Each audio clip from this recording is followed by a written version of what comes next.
Hoje eu vou responder uma dúvida sobre os romanos e também um pedido de desculpas. Assiste aí.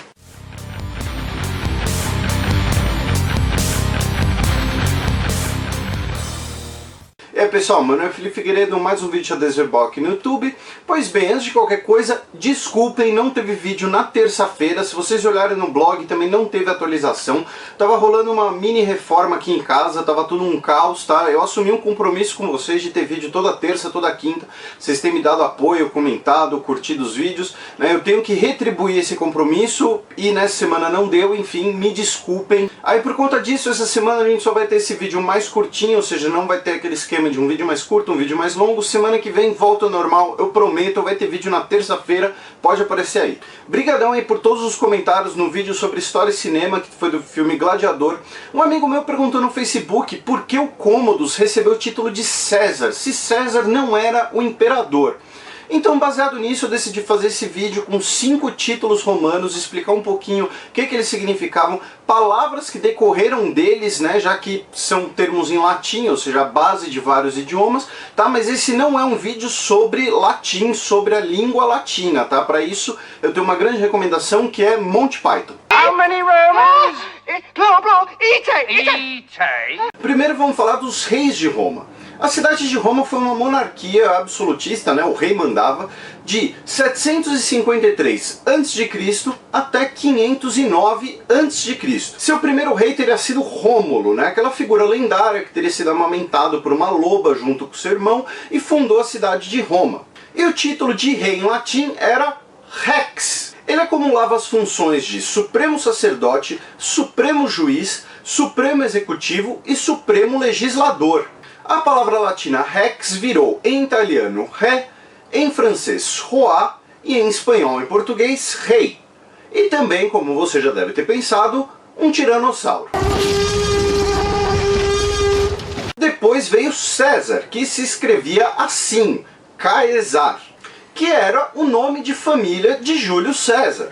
Só que, como eu disse lá no vídeo do Gladiador, existe uma tradição da figura romana apadrinhar o seu sucessor adotando. Então o que aconteceu? O primeiro imperador de Roma, ele foi adotado por Júlio César. Então ele adotou o nome de César Augusto. Como ele queria dar ênfase à sua ligação com Júlio César, uma figura extremamente importante, ele simplesmente grafava muitas vezes como Imperator César. Ou seja, criou-se o precedente de César ser o título que você dava para nomear o seu sucessor.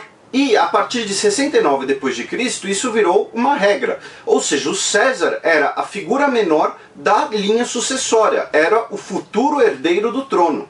A palavra latina César originou o termo usado para reis ou imperadores em diversos idiomas. Os exemplos mais conhecidos são o czar russo, que vem de César, e o Kaiser alemão. Agora vamos falar de Augustus. Augustus era um título honorífico que não se sabe direito desde quando ele começou a ser usado, mas ele era muito antigo, que significava o venerável. Ou seja, era um símbolo de reconhecimento a alguém que fez um grande ato, era muito inteligente, ou foi um grande político, um grande juiz, alguma coisa assim. O termo virou título em 27 a.C., com o César Augusto que eu citei. Se você gosta de Império Romano, você tem que entender o período desse cara, tá? Ele basicamente criou o negócio. Pelo seu significado de venerável, isso acabou criando uma espécie de culto imperial.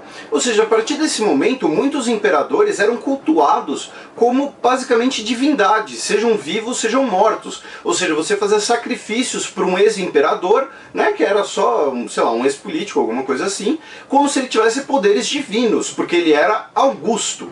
E, como você deve saber, ou talvez seja até o seu caso, Augusto virou nome próprio em diversos idiomas. Como eu disse, talvez até mesmo o seu. Se você se chama Augusto, inscreve no canal agora. Agora vamos falar de Imperator. Imperator vem do período republicano de Roma.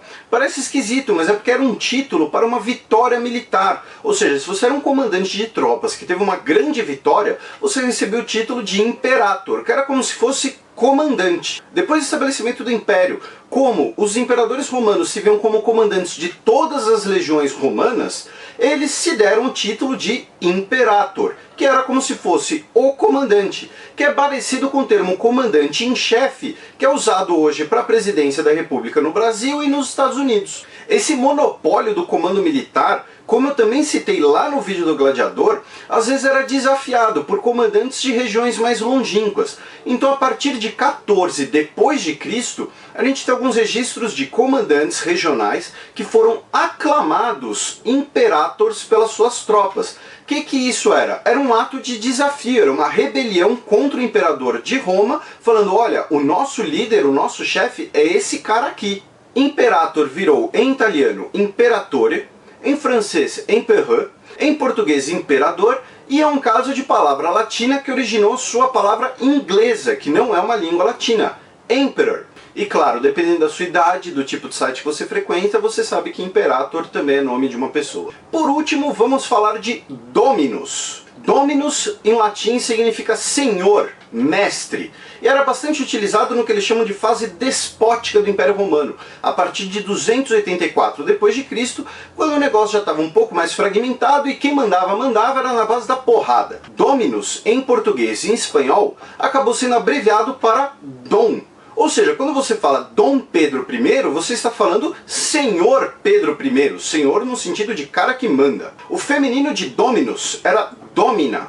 Em francês isso virou Dame, que virou Madame. Mas mesmo que você não fale Dom Pedro I, não chame ninguém de Madame, essa é uma palavra latina que você usa uma vez por semana no mínimo, já que em latim o dia do Senhor é Dies Dominicus, ou seja, o domingo. Mostrando as novidades do Domingão em São Paulo. E não pense que esses títulos que eu citei eram usados um de cada vez. Não, tinha cara que acumulava vários desses. E tem vários outros que eu não comentei, ou seja, dá até para fazer um outro vídeo sobre isso se vocês gostarem desse. Tá? Tudo dependia do contexto histórico e dos termos que ele queria usar para si, ou então às vezes que ele fazia jus de usar. Então é isso aí, espero que vocês tenham gostado, espero que tenham achado interessante. Qualquer dúvida, crítica, comentário, pergunta, sugestão, fique à vontade, manda bala aí nos comentários. Não se esquece de se inscrever no canal. Valeu, até terça-feira.